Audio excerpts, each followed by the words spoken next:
main things people think of when they think of Undertale? Okay, besides him, it's the music. The music is one of the most recognizable qualities ever produced for his game. I'd argue Undertale and Deltarune have one of the most important indie game soundtracks of its time. You'll see plenty of musicians on YouTube constantly praise the level of quality that Undertale soundtracks produce. It's a damn near perfect soundtrack in my eyes. I can't really think of a single particular dud from Toby Fox's music library, whether it's Undertale, Deltarune, or onwards or before. But one thing that does get overlooked is when the fans have actually done what Toby laid the groundwork for. And that's what I'm here today to tell you, why you should be listening to these fan tracks and how they actually live up pretty well to the bar Toby set for when it comes to music in any Undertale or Deltarune related work. Which includes this. Kanye likes it in the booty, fingers in the booty, yes, bitch.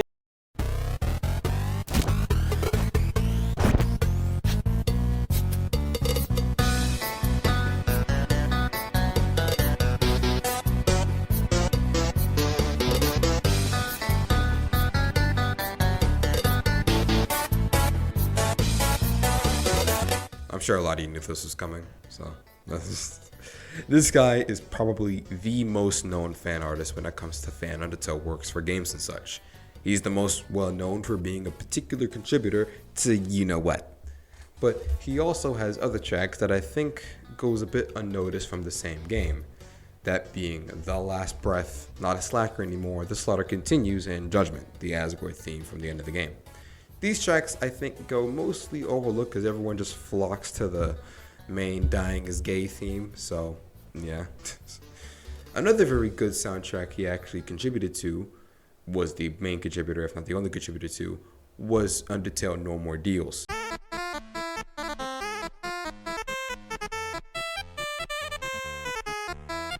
For any viewers that speak Spanish or live in any Spanish-speaking countries, you may know it from the chamoy meme. Chamoy. I don't know. I wasn't too familiar with it, so I mean, if you guys could explain it, I don't know what the joke was. It was a chipmunk.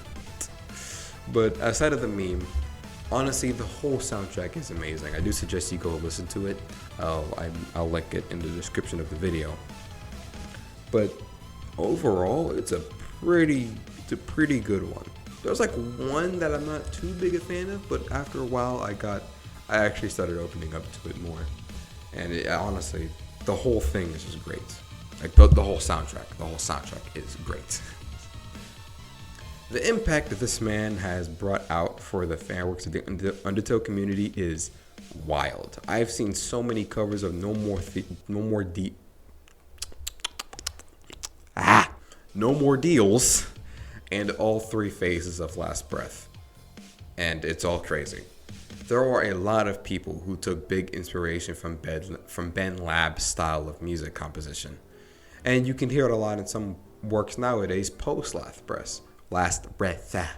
Golly. It's astonishing how much impact one man had with like really 20 songs if you add both games together. And it's awesome.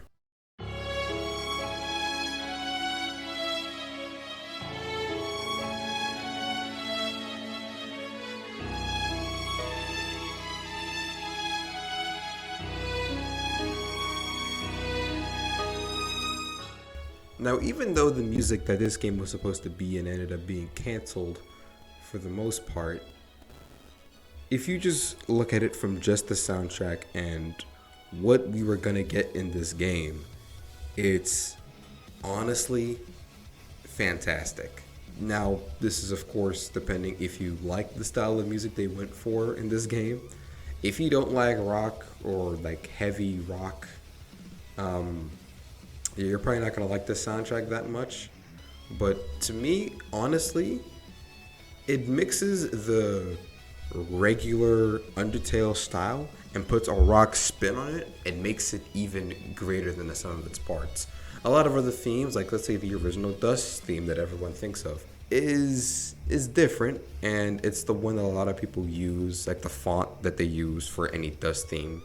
But this breaks that mold and makes something truly truly fantastic in my eyes. Benny and Nick worked hard on this soundtrack, clearly. They went crazy. And all three themes, including even the other version, the unused version of Phase 3, all represent something in this character that goes a long way. They really did not need to go this hard for Swap Sands, man. This is Swap Sands. And they went balls to the wall heavy. Like, just listen to this part of Phase 1, man.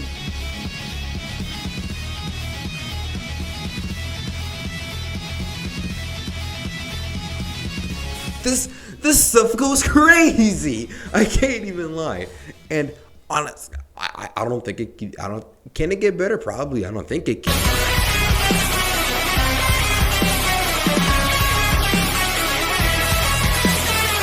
Yeah, it just gets better and better. Okay, not you. Overall, excluding this one, it's an awesome soundtrack overall. Again, even the unused version of Phase 3, I like to think is arguably better than the original. That's just my opinion though, don't kill me for that. I think the unused version is what they should have went with, but I'm not mad with the version they went through though. They're both really good. But almost everything they did here was rock hard heavy stuff, and I love it to death. It is awesome. I love what Benny and Nick did to bring this game to life as best they could before obviously all of it got canceled. If you want to listen to it on your own, please do. If you like rock and Undertale, please listen to this soundtrack. Please. I think it'll be really worth your time to listen to this whole thing. With the exception of your Phase 4, I'm not a fan of that theme. That theme is kind of poop.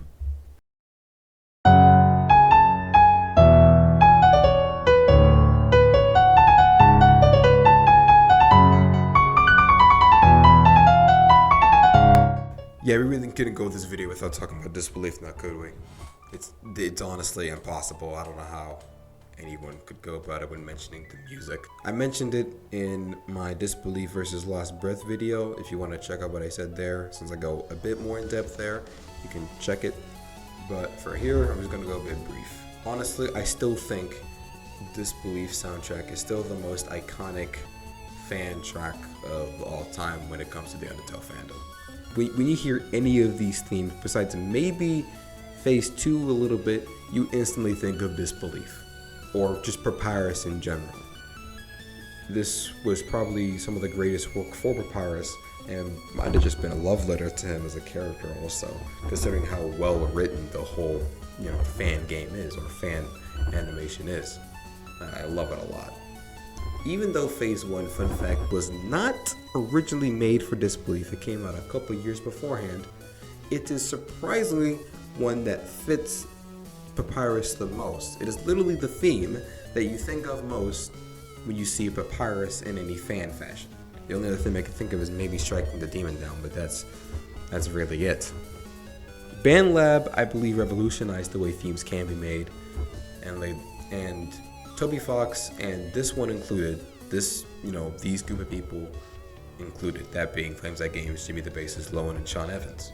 I shouldn't have to go too in depth for these set of songs, so again, if you want to see my full opinion, Last Breath versus the Disbelief video is right there. I lay out my reasons better there. Now there's plenty more artists that I can name off, but a lot of them only have a single song to their name, so I'm just gonna name them off in a lightning round and rate them a bit. Okay? Good. 3, 2, 1, go!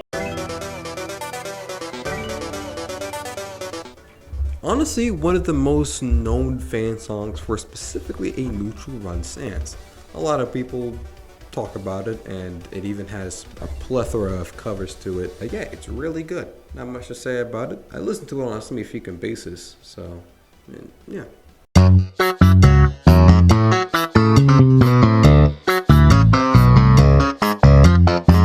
When I first listened to the song, I adored the hell out of it so much. Like, it's that good, and I still adore it to this day. I don't listen to it as much, but it's still really good. I think this song fits even a pacifist Sans fight if we ever got one in game. I adore and I love how funky and groovy it is, especially with its cover made by Comically Unfunny.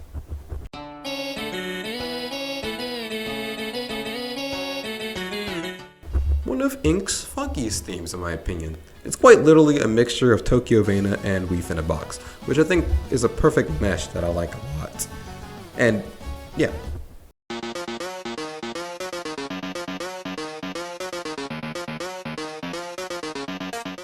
Obviously, you have to name at least one of Papyrus's themes. I mentioned it beforehand. And yeah, Striking the Demon Down is good. Probably one of the best standalone themes out there, arguably in my top 15. I don't have it ranked, but it's definitely in the top 15 best, in my opinion. The fact that it can be used for Disbelief, Swap Papyrus, or even Revenge Pap from Revenge the Unseen Ending is really good.